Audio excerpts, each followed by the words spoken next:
Halo semuanya, langsung aja nih hari ini kita bakal ngebongkar salah satu kerangka sosiologis yang paling fundamental, tapi juga sering banget dianggap super rumit, teori sosial Karl Marx. Kita bakal kesampingkan dulu semua asumsi dan bias yang ada. Tujuan kita di sini murni membedah teori ini secara objektif sebagai sebuah karya akademis, memahami logika dasarnya, dan melihat gimana sih ide-ide ini dirangkai. Biar kita tetap berada di jalur yang netral, kita bakal pakai kacamata dari sebuah karya analisis yang sangat dihormati, yaitu buku Capitalism and Modern Social Theory, tulisan sosiolog ternama Anthony Giddens. Dari buku ini, kita bakal melacak gimana evolusi intelektual dan konsep-konsep kunci Marx itu terbangun dari waktu ke waktu. Nah, biar materinya gampang dicerna, penelusuran kita kali ini dibagi jadi 5 bagian utama ya. Konteks sosiologi modern, akar pemikirannya, teori alienasi, materialisme historis, dan terakhir tahapan perkembangan sosial. Oke, kita mulai dari yang pertama, konteks sosiologi modern. Coba kalian bayangin situasi Eropa di abad ke-19, masa di mana revolusi industri lagi gencar-gencarnya mengubah dunia. Saat itu, ada dua realitas yang sangat jomplang. Di satu sisi, ada Inggris, pusat kekuatan industri yang lagi meroket berkat pabrik kapas dan mesin-mesinnya. Di sisi lain ada Jerman, tempat Marx berasal. Secara ekonomi, Jerman saat itu jauh tertinggal, dan negaranya masih terpecah-pecah secara politik. Tapi menariknya, justru di tengah ketertinggalan itu, Jerman luar biasa mendominasi dalam urusan pemikiran dan teori filsafat. Dari latar belakang itu, kita masuk ke bagian kedua, akar pemikiran Marx. Buat paham pemikiran seseorang, kita harus tahu dari mana akarnya kan? Waktu jadi mahasiswa, Marx itu ibaratnya ada di tengah arena pertarungan intelektual yang sengit.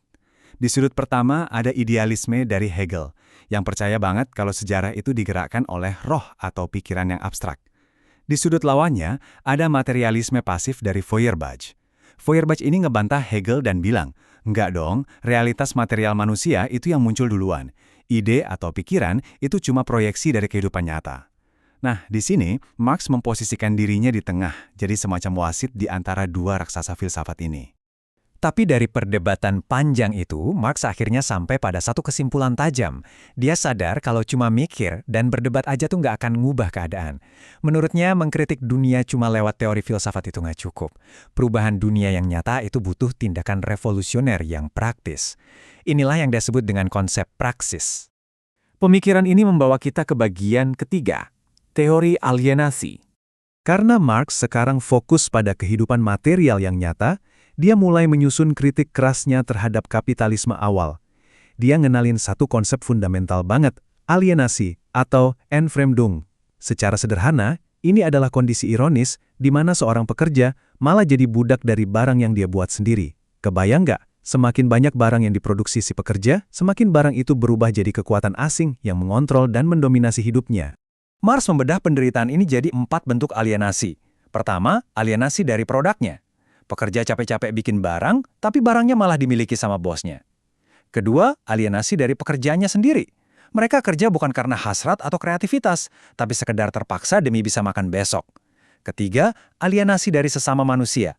Karena ujung-ujungnya, semua hubungan sosial itu cuma dinilai dari transaksi uang dan pasar.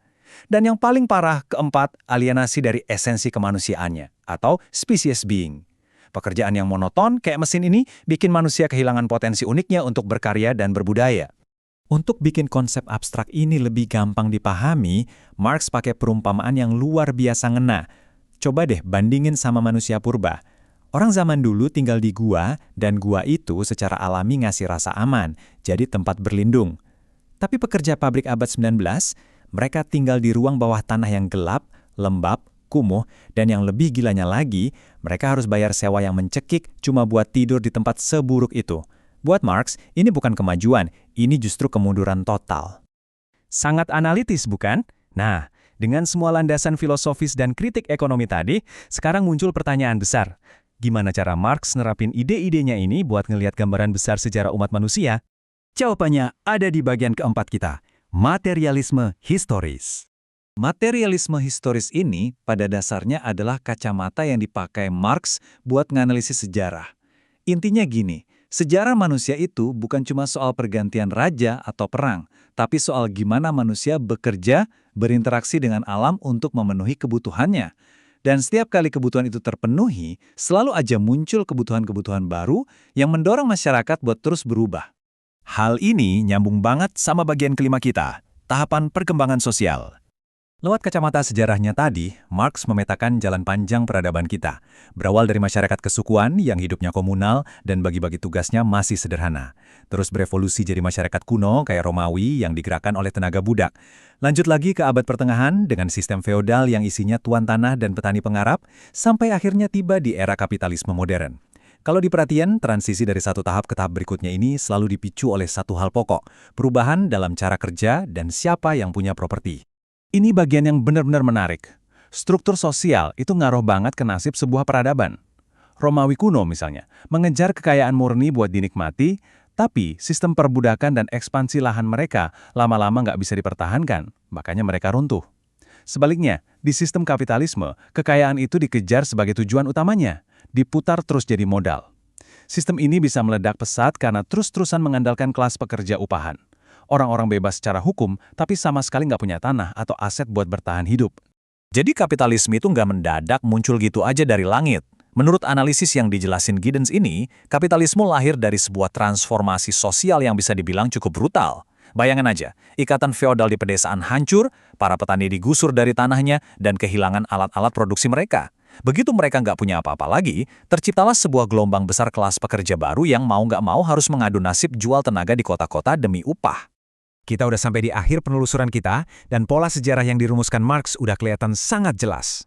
Ini menyisakan satu pertanyaan besar yang bikin kita semua mikir.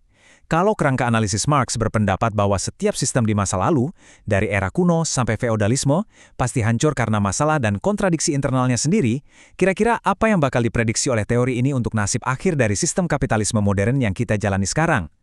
Ini benar-benar pertanyaan provokatif yang bikin gagasan Marx terus diperdebatkan sampai detik ini. Terima kasih udah ngikutin penjelasan hari ini, dan sampai jumpa.